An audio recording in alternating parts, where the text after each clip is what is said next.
Menelaah struktur surat pribadi dan dinas. Struktur surat pribadi. Seperti yang telah kalian ketahui, surat pribadi adalah jenis tulisan yang berisi keperluan pribadi antara satu orang dengan orang yang lainnya. Surat pribadi memiliki beberapa bagian. Bagian tersebut adalah struktur yang sudah kita pelajari. Struktur surat pribadi meliputi yang pertama, alamat dan tanggal surat.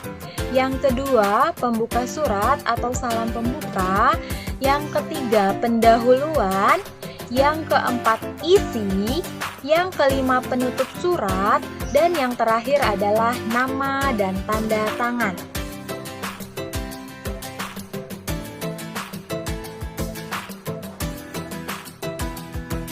Kita akan mencoba menelaah bagian-bagian surat pribadi. Ini merupakan surat pribadinya. Bagian yang pertama yaitu adalah alamat dan tanggal surat. Alamatnya berada di Bandung pada tanggal 12 November tahun 2015. Bagian kedua adalah pembuka surat atau bisa berisi salam pembuka.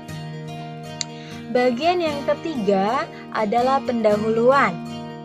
Yang keempat, itu ada 2 paragraf yang berisi adalah isi dari surat. Kemudian yang kelima adalah penutup surat. Yang keenam adalah salam akhir dan yang terakhir adalah nama pengirim dan tanda tangan. Apabila kalian menulis surat pribadi, kalian dapat membubuhkan tanda tangan kalian di atas nama kalian. Apabila di surat ini bisa dibubuhkan tanda tangan di atas nama Edo. Selanjutnya adalah struktur surat dinas. Surat dinas berisi tentang keperluan kedinasan yang bersifat resmi. Sebelumnya, kalian sudah mengetahui struktur surat dinas yang meliputi 1. Kop atau kepala surat, yang kedua nomor surat, yang ketiga tanggal surat, yang keempat lampiran, yang kelima perihal, yang keenam alamat surat, yang ketujuh salam pembuka, yang kedelapan isi surat, yang ke-9 paragraf penutup, yang ke-10 nama dan tanda tangan pihak yang memperkuat surat, yang terakhir adalah nama dan tanda tangan penulis surat.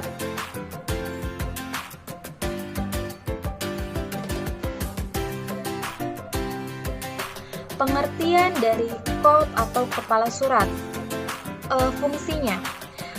Fungsi dari kop surat yaitu adalah sebagai identitas dari suatu lembaga, perusahaan, ataupun instansi yang membuatnya.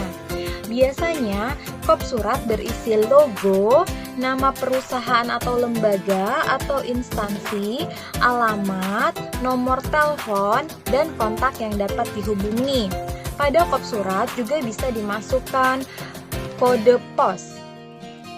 Selanjutnya adalah nomor surat. Penomoran surat adalah hal yang tidak boleh terlewatkan dalam pembuatan surat, utamanya surat resmi atau surat dinas pada instansi pemerintahan atau swasta. Pemberian nomor surat memiliki aturan tertentu pada setiap instansi atau lembaga-lembaga. Mereka memiliki aturan yang berbeda-beda.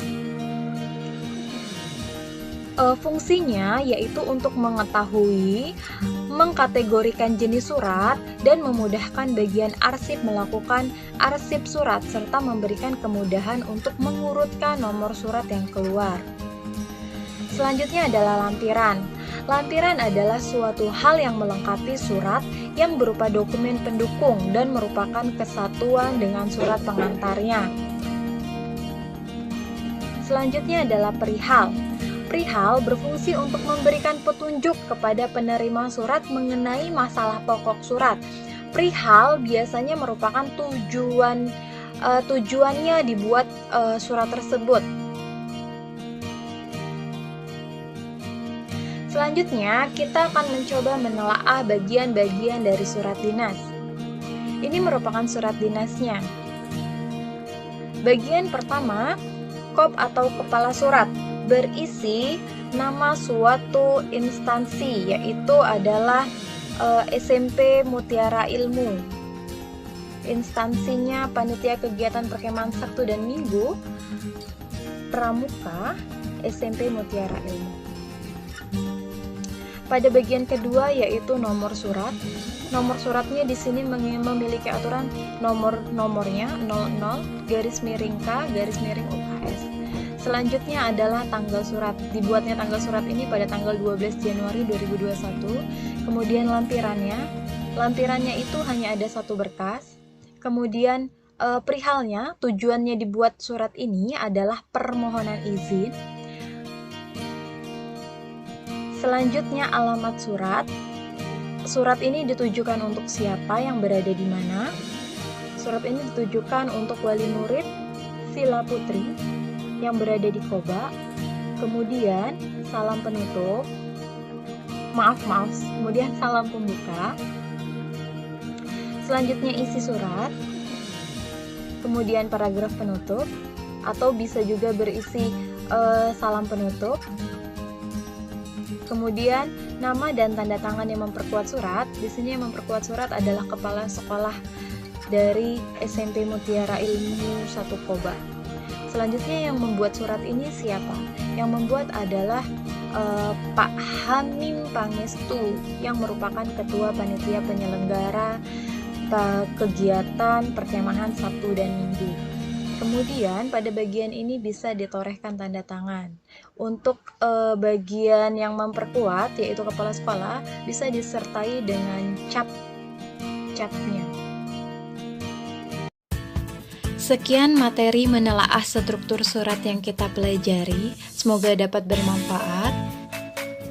Terima kasih.